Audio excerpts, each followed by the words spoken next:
안녕하세요. 카르마브로스 브라스TV입니다. 오늘은 전형적인 사기꾼 브로스를 통해서 허언증 그리고 리플리 증후군에 대해서 알아보고자 합니다. 허언증 하면 저 브로스가 어제 서결이 형과 전화를 하였고 곧 저에게 막중한 임무를 부여하신다고 했습니다. 이건 허언증에 가까운 이야기들이겠죠? 이렇게 허언증 하면 아마 다들 브로스를 떠올리지 않을까 싶어요. 예전에 몇 학번에 누구 알아? 이런 거 얘기를 들어보면 누가 만나는데 평소에 어떤 사람인지 평판을 알고 싶어서 연락을 했다는 거죠. 근데 아무리 생각해도 못 들어본 이름이고 그래서 후배, 동기들한테 물어봐도 그런 사람 없다는 거죠. 이런 경우가 굉장히 많거든요. 브루스 경우만 봐도 브로스 본인이 밝힌 중학교, 고등학교 모두 거짓으로 밝혀졌고 본인이 다녔다는 연세대학교나 아이비리그 역시 모두 허위 학력으로 밝혀진 상태입니다. 영화 캐치미 이프 유캔 상당히 오래된 영화죠. 디카프리오하고 톰 행크스였던 것 같아요. 주인공 두 사람이 사기꾼과 수사관 이렇게 쫓고 쫓기는 관계를 묘사한 영화인데 상당히 재미있습니다. 어쨌든 디카프리오가 정말 거짓말과 사기에 천재적으로 능한 인물로 등장을 하게 되는데요. 작원 첫날부터 선생님인 척해가지고 모두를 속이는 것부터 시작해서 파일럿으로도 속이고 은행 가서도 속이고 계속해서 거짓말을 합니다. 영화 같은 곳에서는 또는 뉴스 기사를 보면 이렇게 오랫동안 누군가를 감쪽같이 속여온 이야기들을 심심치 않게 접할 수 있기 때문에 이런 일이 흔한가 보다 이렇게 생각하시기가 쉬운데 사실 대부분의 경우에는 주변 사람들에 의해서 금방 파악당하기가 쉽죠. 이제 이런 것들이 알려지면서 인간관계에도 문제가 생기고 고립되게 되는 경우가 더 많은 것 같습니다. 브로스가 그 대표적인 예입니다. 이렇게 어떤 문제적인 수준, 병적인 수준까지 거짓말, 허풍이 됐을 때 이것을 병적인 거짓말, 파토로지컬 라잉이라고 합니다. 정신과 교과서에 보면 수도로지아 펜타스티카라는 용어로 허언증을 표현해요. 우리나라 말로는 공상 허언증 혹은 환상 거짓말 이 정도가 되지 않을까 싶어요. 어려운 용어가 두 개나 등장해서 좀 헷갈릴 수 있을 텐데 병적 거짓말, 공상 허언증 두 가지는 기본적으로 비슷한 개념인데요. 병적 거짓말 쪽이 조금 더 큰 개념이다. 이렇게 생각을 해주시면 좋을 것 같고 그 안에 일부가 공상 허언증에 해당이 된다 이렇게 보시면 좋을 것 같아요.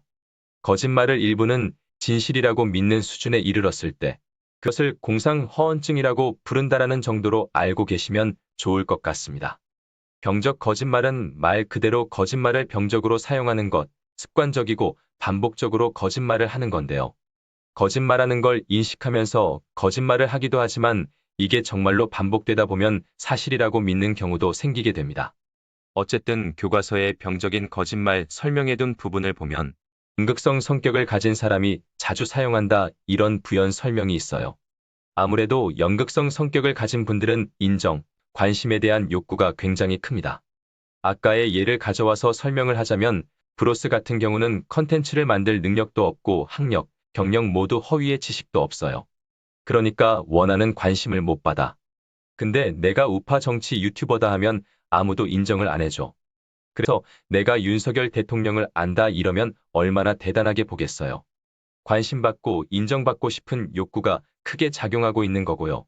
기본적으로는 내가 갖고 있는 것이 아무것도 없기 때문에 대우를 못 받을 것 같으니까 유명인들을 빌려와서 나랑 같은 급으로 봐주라고 일종의 시위를 하고 있는 그런 상황이라고 볼 수 있겠습니다.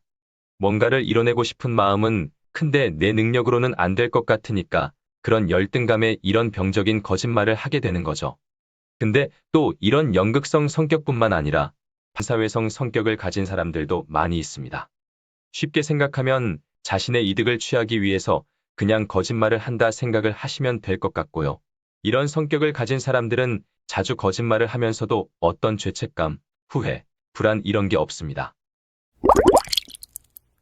그리고 리플리 증후군이라는 단어가 있습니다. 예전에 영화로도 만들어졌고 드라마로도 나와서 많은 분들에게 익숙한 제목일 텐데 사실은 재능 있는 리플리 씨라고 하는 예전에 발표된 소설 속 주인공의 이름에서 차용이 된 개념입니다. 이 리플리 증후군이라는 것은 사실 엄밀하게는 정신과에서 사용되는 공식 진단명 DSM-상에 등재되어 있는 진단명은 아니죠. 정의된 개념을 보자면 자신의 현실을 부정하면서 마음속으로 꿈꾸는 가상의 세계를 진실이라 믿고 거짓된 말과 행동을 반복하는 사람들, 그리고 그런 행동들을 뜻하는 말입니다. 그냥 자신의 이득을 위해서 자신이 그냥 그 사람으로 행세를 함으로써 여러 가지 대우를 받기 위해서 어떤 이성적인 판단에 기반을 한다는 겁니다. 정말 반사회성 성격의 거짓말, 딱 브로스인 거죠. 오늘 갔다 왔죠. 예. 뭐 오늘 또 날 무지 더웠습니다. 예. 대학 끝에서 고생했죠. 우리 시대가 열렸습니다, 여러분들. 예. 지금 여기는 지금 신라호텔에서 만찬 열리고 있겠네요. 예. 신라호텔에서 만찬 한다고 오라는데 안 갔어요. 예. 오라는데 굳이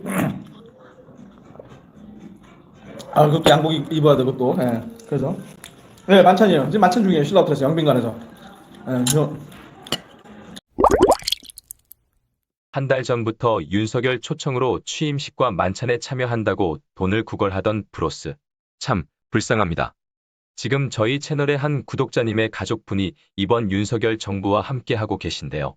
이미 며칠 전부터 취임식 명단은 당장 확인이 안 되지만 만찬에 초청된 귀빈 명단을 확인한 결과 브로스의 본명은 없다고 수없이 제보를 해주셨는데 그런 거짓말은 하지 못할 것입니다. 라고 브로스를 너무 얕봤던 제가 참 민망하게 되었습니다. 소중한 제보 정말 감사하고 죄송합니다.